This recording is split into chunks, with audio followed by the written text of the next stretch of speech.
Malin, today we're gonna install the blow-off valve on the high output RHO. In the box, we've got the blow-off valve adapter, some bolts. So it does have O-rings. We wanna make sure those O-rings stay in those grooves throughout the whole process. The tools that you're going to need, you're gonna need a trim tool. You're going to need a T30 Torx bit. It doesn't have to be long, it does have to be some kind of skinny to be able to get back into the blow-off valve bolts. And then to install the new one, you will need a 5mm Allen key on, again, some type of an extension to get back in there, and a ratchet, of course, to drive that. You will need a flat screwdriver to remove your hose clamps, and then you will need some type of a pick to remove the engine cover.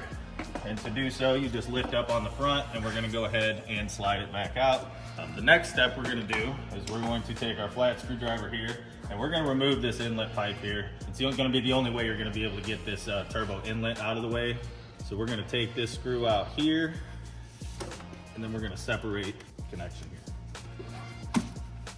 It's not really necessary to unplug this. The factory intake will have a couple of 10mm bolts on the back side of it that you will have to remove during the process, and then a couple of these push clips that hold the wiring into place. This clip tool right here does a great job of removing these, and then you can just lay this out of the way.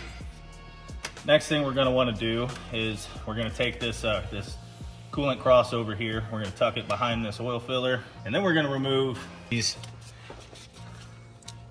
emissions hoses here. To do so, you just push down right here on the top. It'll make kind of a light click, and then you just pull it off. We're also gonna remove the wiring here from this plug. To do that, you slide back on the white clip here, squeeze it down, and then a little wiggle should take that out. If you have any issues with it, a small pick right underneath the front of this, and you can lift up actually on the front of that clip, and that'll help you get it out of the way so it comes off of there. The next thing we're gonna do is go ahead, and we're not gonna remove this, we're just gonna lay it to the side. Again, we push down on these clips on the top, and you're gonna wanna work these evenly. And then there's one more down back under here.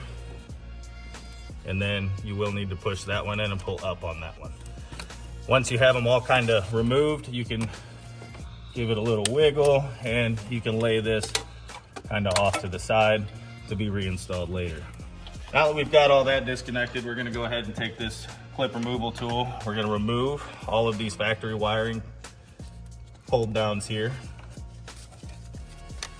You just pull up on those. And really just that one, just to be able to free it up enough that you can get this turbo inlet out. Next step, we're gonna remove this turbo inlet. To do that, the easiest way I have found is to actually kind of put your fingers behind it and push up on this clip into the released position. And then just kind of give it a little wiggle and a slight pull, and it should come right out of there. There we go.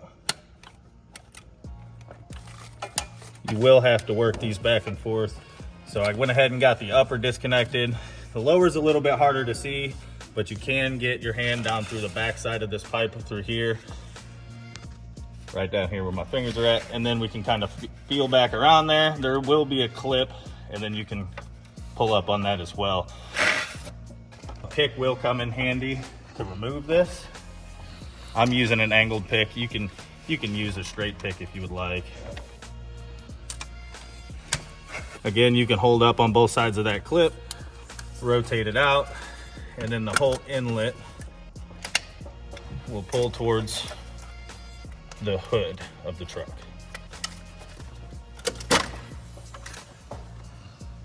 When you do remove this, be careful. There could be a small amount of oil in here. This is totally normal.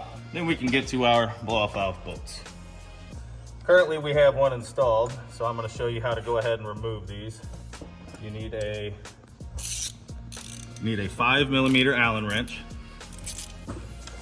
And then we can go ahead and loosen up these bolts. That's how we're gonna install the blow-off valve in the high output, the Hurricane engine. Again, this only goes on the lower turbo. If you put it on the upper turbo, it will cause some check engine lights, it will cause other issues. We cannot recommend you to do that. We only recommend you to install this on the lower turbo. Putting it back together is exactly a reverse of taking it apart. you'll be having sounds in no time. One difference that we're gonna have here is between the standard output and the high output Hurricane engine. On the standard output engine, you will have 2 bolts down here that actually hold the wiring harness down here to the front of the turbo. And to be able to fit the blow-off valve adapter actually behind this blow-off valve, you will need to remove those 2 bolts. Again, only on the standard output. You can leave those 2 bolts out, and then the wiring harness will still fit between the blow-off valve and the turbo inlet pipe.